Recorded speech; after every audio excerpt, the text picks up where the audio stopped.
ஏண்டா டேய் இதனடா கல்ல மலை மாதிரி அடிக்க வச்சிருக்கீங்க.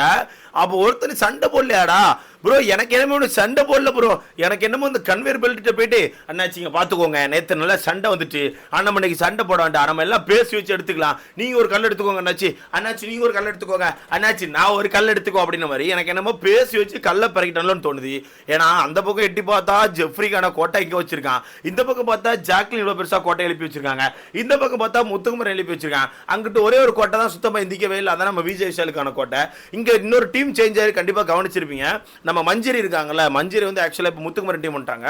முத்துக்குமரன், மஞ்சரி, தீபக் இந்த 3 பேர் சேர்ந்து இப்போ ஒரு டீமாக மாறிட்டாங்க. இப்போ மொத்தம் அந்த கேமுக்குள்ள 4 டீம் தான் இருக்கு. அந்த பக்கம் பார்த்தா ஜெஃப்ரி, பவித்ரா, அன்சிதா, இந்த பக்கம் பார்த்தா விஜய் விஷால், அருண், சௌந்தர்யா, இந்த பக்கம் பார்த்தா நம்ம ஜாக்லின், அப்புறம் ரயான், ரஞ்சித், இந்த பக்கம் பார்த்தா நம்ம தீபக், முத்துக்குமரன், மஞ்சரி. 4 டீம் தான் ஆக்சுவலாக போட்டி போட போறாங்க. இந்த 4 டீம்ல எனக்கு தெரிஞ்சு அந்த பிக் பாஸ் ஒரு விஷயம் சொல்லியிருந்தார்ல, நான் ஒரு பஸ்ஸர் அடிப்பேன், அந்த பஸ்ஸர் அடிக்கிறப்போ எந்த டீமோட கல் ரொம்ப கம்மியாக இருக்கும், அது கோட்டை வந்து சின்னதாக இருக்கும், அந்த டீம் வந்து இந்த கேம் விட்டு வெளியே போயிருவாங்கன்னு சொன்னாங்களே. எனக்கு தெரிஞ்சு அதுதான் இப்போ நடந்துட்டு இருக்குன்னு எனக்கு தோணுது. அந்த சீன் மாதிரி தான் தெரியுது. சொன்னமால எதிர்பார்த்த மாதிரி பிக் பாஸ்க்கான முதல் ப்ரோமோ வந்திருக்கு. இந்த ப்ரோமோல பார்த்தா ஜெஃப்ரி வீட்டுக்கு சண்டையை போட்டுட்டு இருக்கான். ஏன்னு கேட்டீங்கன்னா ஜெஃப்ரி கோட்டை ஆல்ரெடி கொஞ்சம் ஹைட்டாக தான் இருக்கு, ஆனால் அவன் கல் நிறைய வச்சிருக்கிறத காட்டிக்க கூடாதுன்னு சொல்லிட்டு எனக்கு தெரிஞ்சு கோட்டைக்கு நடுவில் கல் தூக்கி போட்டான்னு நினைக்கிறேன். இந்த கோட்டையை ஒரு மாதிரி ரவுண்டாக கட்டியிருக்காங்க, ஓகேவா, ரவுண்டாக கட்டி மேலே தூக்கியிருக்காங்க. பட் ஜெஃப்ரிக்கான கல் நிறைய அந்த கோட்டைக்கு உள்ள இருக்கு. அப்போ அதை தான் பார்த்துட்டு எனக்கு தெரிஞ்சு ரஞ்சித் வந்து கல்லத்துக்கு உள்ள போட்டிருக்கான், இதுக்கு போடக்கூடாதுன்னு சொல்லி தான் சம்திங் சண்டை போடுறாரு. அப்படி சொல்லும் போது தான் கல்லை உள்ள இருந்து எடுத்து மேலே வச்சுட்டு இருக்காங்க. எடுத்து வச்சுட்டு இருக்கும்போது ஜெஃப்ரி சொல்றான், நான் தெரியாம போட்டுட்டேன், நான் வந்து தெரிஞ்சு போல நான் தெரியாம போட்டேன் சார், நான் நீங்க சொன்னோன்னே வெளியே எடுத்து வச்சிட்டேன்னு சொல்லிட்டு ஜெஃப்ரி சொல்லிட்டு இருக்கான். இங்க இருந்து பார்த்தா ரயான் வந்து உங்களுக்கு காமன் சென்ஸ் இல்லையான்னு கேட்கறான். சடனா இவன் இதுக்கு திடீர்னு குறுக்க வந்து காமன் சென்ஸ் இல்லையான்னு கேட்கறான். எனக்கு தெரியல ப்ரோ, நீ இந்த வீட்டுக்கு வந்து 2வது வாரம் சௌந்தர்யா பத்தி இதே வார்த்தை தான் யூஸ் பண்ணேன், காமன் சென்ஸ் இல்லையான்னு சொல்லிட்டு அதே வார்த்தை ரிட்டன் யூஸ் பண்றான். இல்ல ரஞ்சித் வந்து உள்ள வைக்கிற தப்பு தானே, உள்ள வைக்கிற தப்புன்னு சொல்லி தெரிஞ்சு நீ உள்ள வச்சிருக்கேன்னு சொல்லிட்டு கேட்டுட்டு இருக்காரு. எனக்கு தெரிஞ்சு அதிகபட்ச கல் யார் வச்சிருக்காருன்னு போட்டியா, இல்லை யார் வந்து யாரோட கோட்டை வந்து ஹைட்டாக இருக்குன்னு போட்டியா நமக்கு தெரியல. ஏன்னா எனக்கு தெரிஞ்ச ஒருத்தி ஹைட்டுன்னு தான் நான் நினைக்கிறேன். ஏன்னா பிக் பாஸ் நேற்று சொன்ன ஒருத்தையே ஹைட்டு தான் சொன்னார். ஹைட்டுன்னு வந்தாலே கல் தானே எல்லாம் வந்துருமே, ஆமாம் ஹைட்டுன்னு வந்தாலே யார் அதிகபட்ச கல் வச்சிருக்காங்க அந்த கவுண்ட் வந்துடும். ஸோ அந்த இதில் எனக்கு தெரிஞ்சவங்க ஓரளவு கோட்டையை கேட்டுட்டு மீதி கல்லெல்லாம் எடுத்து உள்ளே ஒழிச்சு வச்சிட்டான்னு தோணுது. அதனால தான் கண்டுபிடிச்சி நீங்கள் உள்ள தூக்கி வச்சிருக்கீங்க, கேம் வந்து ஃபவுல் கேம் ஆடுறீங்கன்னு சொல்லி ஏதோ சண்டே போட்டிருக்காங்க. அப்படி சண்டே போடும் போது தான் ஜெஃப்ரிக்கான கல் எடுத்து வெளியே வச்சுட்டு இருக்கான். வெளியே வச்சுட்டு இருக்கும் போது இது தப்புன்னு சொல்லி எல்லாரும் சேர்ந்து பேசிட்டு இருக்கா. அப்போ முத்துக்குமரன் குறுக்கவே பேசியிருக்கான், என்னங்க நீங்கள் இப்படி விளாண்டுட்டு இருக்கான்னு சொல்லி பேசும்போது தான் நம்ம கேப்டன் இருக்காருல விஜய் விஷால், அவர் ஒரு மாதிரிப்பட்ட ஸ்டாண்ட் எடுக்காருன்னு நினைக்கிறேன். நல்லா பண்றான் ப்ரோ, விஜய் விஷால் உண்மையாவே நல்லா பண்றான், பயங்கர போல்டா பேசுறான். நான் கூட நினைச்சிட்டு இருந்தேன் ப்ரோ, ரஞ்சித் 2.0 மாதிரி ஒரு மாதிரி சைலண்டா இருப்பான், சண்டை கிட்ட போட மாட்டான், யார்கிட்டையும் வம்பிழுக்க மாட்டான், ரொம்ப சத்தம் கட்டாமல் இருந்து நீங்களே சண்டை போட்டுக்கோங்க கடைசியில் நான் ஆன்சர் கொடுங்க அப்படின்னு மாதிரி அமைதியாக இருப்போம்னு நினைச்சேன். அப்படிலாம் எதுவுமே இல்லை, சண்டை வர்ற மாதிரி தெரிஞ்சு அது நடுக்குள்ள போயிட்டு இறங்கி நானே அடிக்கிறேன்னு சொல்லிட்டு பயங்கரமாக ஆடிட்டு இருக்கான். எனக்கு தெரிஞ்சு விஜய் விஷாலுக்கான கேப்டன்சி எனக்கு பிடிச்சிருக்கு பர்சனலா, உங்களுக்கு எப்படின்னு தெரியல. ஸோ அந்த இடத்துல பயங்கரமாக இறங்கி அவன் தான் சொல்லிட்டு இருக்கான். ஆக்சுவலாக ரூல் புக்கெல்லாம் எடுத்துட்டு வந்துட்டான், மாற்றி சண்டை போட்டு உருட்டான்னு நினைக்கிறேன். ஸோ ரூல் புக்கெல்லாம் எடுத்துட்டு வந்து ரூல் வாசிட்டு இருக்கான். அதில் கடைசியில் ஜெஃப்ரி சொல்றது ஒன்று தான், சார் நான் வந்து உங்களை பேசவே கூடாது அப்பெல்லாம் எதுவுமே நான் சொல்லவே இல்லை. ஏன்னா அங்கே பார்த்தா ரஞ்சித் கையெடுத்து கும்பிட்டு இருக்காரு, உங்கள் நான் அப்படின்ற மாதிரி ஒரு மாதிரி கையெடுத்து கும்பிட்டு இருக்காரு. எதுக்குன்னு தெரியல, ஏதோ பஞ்சாயத்து ஆயிட்டுன்னு நினைக்கிறேன். அப்போ இந்த இடத்துல நீங்கள் பாருங்க, பேசவே கூடாது நான் சொல்ல சார், நீங்கள் எல்லாரும் பேசுங்க, ஆனால் நான் பண்ண தப்பு தான் சார், நீங்கள் சொன்னோன்னே எடுத்து வெளியே வச்சுட்டேன் சார், இப்போ நான் என்ன சார் பண்ணுன்னு சொல்லிட்டு கேட்குறான். எனக்கு தெரிஞ்சு ஜெஃப்ரி தான் அதிகபட்ச கல் வச்சிருக்கான். அங்கே எட்டி அந்த ப்ரொமோல கவனிச்சா ஜெஃப்ரி அதிகபட்ச கல் வச்சிருக்கான். அடுத்தது ஜாக்லினும் முத்துக்குமரன் ஒரே மாதிரி கல் வச்ச மாதிரி இருக்கு. இங்கிட்டு பார்த்தா விஜய் விஷாலுக்கான கல் தான் சுத்தமாக எந்திக்கவே இல்லை. விஜய் விஷால், அருண் கல் இவ்வளோதான் இருக்கு மொத்தமே, மற்ற எல்லாரும் பயங்கர கல் வச்சிருக்காங்க. ஸோ அப்போ எனக்கு தெரிஞ்சு முதல் ரவுண்டில் வெளியே போக போகிறது விஜய் விஷால், அருண், சௌந்தர்யா தான். பட் சொல்ல போனால் இந்த கேமில் அந்த டீம் நல்லா ஸ்ட்ராங்காக தான் இருந்துச்சு ப்ரோ. யார் விஜய் விஷால், அருண் டீம் செம்ம ஸ்ட்ராங்காக இருந்து. ஏன்னா அவனை நேற்று கவனிச்சுன்னா எல்லார்ட்டையும் அட்டாக் பண்ணிட்டு இருந்தான், எல்லாரையும் அட்டாக் பண்ணணும், ராணுவெல்லாம் பிடிச்சி கெட்டி பிடிச்சி இழுத்து கீழே போட்டு அந்த மாதிரி பயங்கரமாக ஆடிட்டு இருந்தானு. அவனே இந்த மாதிரி கோட்டை விட்டான்னு எனக்கு தெரியல. ஆனால் இப்போ மஞ்சரி வந்து முத்துக்குமரன் டீம் சைடு போனதுனால முத்துக்குமரன் டீம் கொஞ்சம் ஸ்ட்ராங்காக தான் இருக்கும். நான் கவனிச்ச ஒரு இந்த வீட்டுக்குள்ள மஞ்சரி பயங்கர ஸ்ட்ராங்காக ப்ளே பண்ணுறாங்க. என்ன நடந்தாலும் பரவாயில்ல, எவன் என்ன பண்ணாலும் பரவாயில்லன்னு சொல்லி அடிச்சு ஆடுறாங்க. அது நான் வந்து நிறைய இடங்களில் கவனிச்சிட்டேன். முக்கியமாக அந்த பொம்மை டாஸ்கில் நம்ம ரயான் லாக் பண்ணும்போதே சொல்லியிருந்தோம், அவங்க வந்து ரொம்ப ஸ்போர்ட்டிவாக எடுத்துக்கிறாங்க, கேமாக பார்க்குறாங்க. நீ என்ன வேணா பண்ணு, நான் கேமாக பார்ப்பேன், பட் லிமிட் நீ தாண்டினா மட்டும்தான் நான் அந்த இடத்துல வந்து ட்ரிகர் ஆவேன்னு சொல்லிட்டு அவங்க. ஏன்னா அந்த கேமில் யாருமே இன்டென்ஷனாக லிமிட் தாண்ட மாட்டாங்க, ஓகேவா. ஸோ ஏதாவது தெரியாதனமாக நடந்தால் மட்டும்தான் உண்டு. அதை ரொம்ப கரெக்டாக புரிஞ்சுக்கிட்டு மஞ்சள் ரொம்ப கரெக்டாக கேம் வர மாதிரி எனக்கு தோணுது. இப்போ எடுத்துக்காட்டுக்கு ரயான் மாதிரியே நேற்று ஜெஃப்ரி லாக் பண்ணியிருப்பான்.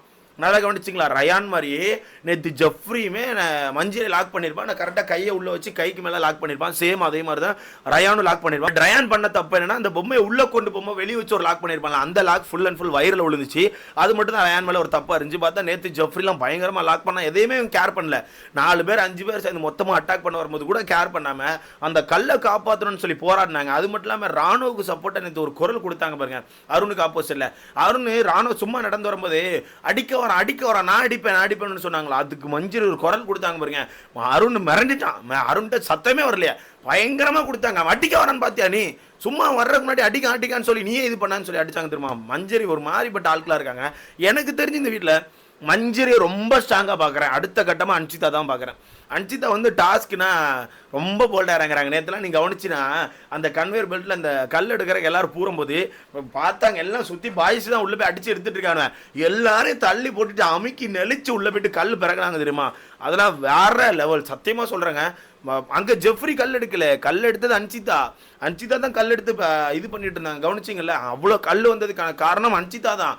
எவ்வளோக்குள்ள ஜெஃப்ரி இங்கே திருடி சேர்த்தானோ அதே மாதிரி அங்கே கஷ்டப்பட்டு உழைச்சி எடுத்தது அன்சிதா தான். ஸோ அதனால் எனக்கு தெரிஞ்சு இந்த வீட்டில் கொஞ்சம் ஸ்ட்ராங்காக பார்க்கறதுல இந்த 2 பேரும் பயங்கர ஸ்ட்ராங்காக பார்க்குறேன். அதுக்குன்னு மற்ற எல்லாரும் வீக்கான்னு கேட்டிங்கன்னா வாய்ப்புகளே கிடையாது. எல்லாருமே ஸ்ட்ராங் தான். பட் என்னோட கெஸ்ட்டில் நான் ஃபஸ்ட்டு இந்த 2 பேர் செம்ம ஸ்ட்ராங்காக பார்க்குறேன். ஸோ அதனால் இப்போ முத்துக்குமரன் டீமும் நல்ல ஸ்ட்ராங்காக இருக்கும். ஸோ எல்லா டீமும் ஸ்ட்ராங் தான். ஆனால் எனக்கு தெரிஞ்சு போக போக இந்த புடுங்கிறதுன்னு ஒன்று வருது தெரியுமா. அப்படி வரும்போது எனக்கு தெரிஞ்சு ரயான் டீமுக்கும் முத்துக்குமரன் டீமுக்கும் ஒரு சண்டை வந்தாலும் வரும். ஏன்னா நேற்றே முத்துக்குமரன் வந்து ரயான் டீம் கூட அக்ரிமெண்ட் போடலான்னு சொல்லி போகும்போது ரயான் கொஞ்சம் ஓவரா சீன் போட்டுக்கிட்டு இல்லை நாங்கள் தனியாக அடிக்கிறோம், நாங்கள் பார்த்துக்கிறோம், எங்களுக்கு என்ன பண்ணுன்னு தெரியும் அப்படின்னு சொல்லி பயங்கரமாக பேசியிருந்தான். ஸோ அதை வச்சு பார்க்கும்போது எனக்கு தெரிஞ்சு முத்துக்குமரன் டீமுக்கும் ரயான் டீமுக்கும் மோதும். அப்போ ஜெஃப்ரி குறுக்க வந்து மொத்தமாக ரயான் டீமை காலி பண்ணி விட்றோன்னு எனக்கு தோணுது. ஏன்னா இப்போ ரஞ்சித்தும் பெருனா ஜாக்லினும் கொஞ்சம் ஜெஃப்ரிட்ட மோதிட்டாங்களே, இப்போ ஜெஃப்ரி கண்டிப்பாக குறி வச்சு அட்டாக் பண்ணுவான். ஸோ வந்து நல்லா கவனிச்சு எனக்கு தெரியும், அவன் கல் எடுத்து வெளியே வச்சப்பறம் ஏதோ சண்டை போட்டுட்டு இருந்திருப்பாங்க போல. அப்போ அதுக்கேட்டில் தான் ஜாக்லின் திருப்பி ஏதோ வார்த்தை விடுறாங்க, அங்கேருந்து அன்சிதா வார்த்தை விடுறாங்க. அன்சிதா என்ன சொல்கிறாங்கன்னா, அவன் தான் எடுத்து வெளியே வச்சிட்டான்ல, அப்புறம் என்ன பாயிண்ட் ரிஜிஸ்டர் பண்ணிட்டே இருக்கீங்க, கேமரால ரிஜிஸ்டர் பண்றீங்கன்னு சொல்லிட்டு அன்சிதா பயங்கரமா குறுக்க வராங்க. அப்ப அந்த இடத்துல வந்து அங்கிருந்து ஜாக்லின் குறுக்க, என்னடா திமிரா பேசுறியா, தப்பு பண்ணிட்டு திமிரா பேசிட்டு இருக்கியான்னு சொல்லிட்டு பயங்கரமா அடிக்க வராங்க. சண்டை நல்லா தான் இருக்கும் இப்பெல்லாம் சண்டை போட்டா. பட் அந்த சண்டைகள் இருக்காது. ஏன்னா அதுக்கு இடத்துல டப்புன்னு கேப்டன் வந்து பட்டார்னு கத்தி அமைதியா இருக்கடா அப்படி சொல்லிட்டு குறுக்க வந்து பேச ஆரம்பிச்சாப்ல. எனக்கு தெரிஞ்சு கேப்டன் நல்லா ஸ்டாண்ட் எடுக்கிறான், ஒரு குறை சொல்ல முடியாது. நேற்று அருணுக்கு ஆப்போசிட்ல ஒரு ஸ்டாண்ட் எடுத்து வந்துடும், அது வேற லெவல் ஸ்டாண்டு. பட் அந்த இது பிரச்சனை முடிஞ்சோன்னு 2வது பேசிக்கிட்டானோ அது 2வது. ஏன்னா ஒரே மாதிரி எப்பவுமே ஸ்டாண்ட் எடுத்து கத்திக்கிட்டே இருக்கணும்னு அவசியம் கிடையாது. ஒரு பிரச்சனை வரும்போது ஒரு ஆப்போசிட்ல இருக்க நண்பன் கூட பார்க்காம அடிச்சு சர்றப்புறான்னு ஏறி போனான் தெரியுமா, அதுதான் வேணும். அதுக்கப்புறம் முடிச்சுட்டு போயிட்டு நண்பா நண்பா அப்படின்ற மாதிரி பேசிக்கலாம், அது தப்பே கிடையாது. ஸோ அதனால் நல்லா பண்ணுறான் விஜய் சேலனை பொறுத்தவரைக்கும் நல்லா பண்ணுறான். ஸோ எனக்கு தெரிஞ்சு இந்த டாஸ்கில் இன்னைக்கு ஃபர்ஸ்ட் வெளியே போக போகிறது நம்ம விஜய் விஷாலுக்கான டீம் தான். அதுக்கப்புறம் இந்த 3 டீம் இருக்கா, இந்த 3 டீமில் எனக்கு தெரிஞ்சு இன்னைக்கு நைட்டுக்குள்ளே இன்னொரு டீம் வெளியே போகும். அந்த டீம் என்னோட கேஸ் கரெக்டாக இருந்துச்சுன்னா ரயான்கான டீமாக தான் இருக்கும். ஏன்னா ரயான்கான டீம் வந்து ஒரு சின்னதாக ஒரு ஹெட்வெயிட்டில் சுற்றுற மாதிரி நான் கவனித்தேன். ஸோ அந்த வகையில் எனக்கு தெரிஞ்சு ரயான்கான டீம் வந்து இங்கே முத்துக்குமரன்ட்ட மாட்டோம். அப்போ முத்துக்குமரன் ரயான் மாற்றி லாக்கப்போட்டு உருண்டு பானேன். அப்படி லாக்கப்போட்டு உருண்டும் போது அங்கே ரஞ்சித் எதாவது பண்ண ட்ரை பண்ணணும், ரஞ்சித்தை யாராச்சும் லாக் பண்ணி போட்டுட்டு அங்கே ஜெஃப்ரி அவ்வளோ கல்லையும் திருடிட்டு போக போகிறேன் எனக்கு தோணுது. ஏன்னா இந்த பக்கம் மஞ்சரி இருக்காங்க, 2 பேர் ரொம்ப ஸ்ட்ராங்காக இருக்காங்க. முத்துக்குமரன் சைடில் 2 பேர் ஸ்ட்ராங்காக இருக்காங்க. முத்துக்குமரன் ஒருத்தர் லாக் போட்டால் கூட மஞ்சரின்னு யார் வந்தாலும் லாக் போடுவாங்க. இன்னொன்று நம்ம அவர் பேர் என்ன தீபக் அண்ணன் வேறு இருக்காரு. ஸோ மொத்தத்தில் எனக்கு தெரிஞ்சு இந்த டீம் ஸ்ட்ராங்காக இருக்குது, எல்லா டீமும் ஸ்ட்ராங்காக தான் இருக்குது. ஸோ பார்க்கலாம் என்ன நடக்குன்னு சொல்லிட்டு நீங்கள் சொல்லுங்கள், இந்த கேமில் எந்த டீம் வின் பண்ணணும் நீங்கள் நினைக்கிறேன்னு சொல்லி மறக்காம கமெண்ட்டில் போடுங்க. அடுத்தல பார்க்கலாம்.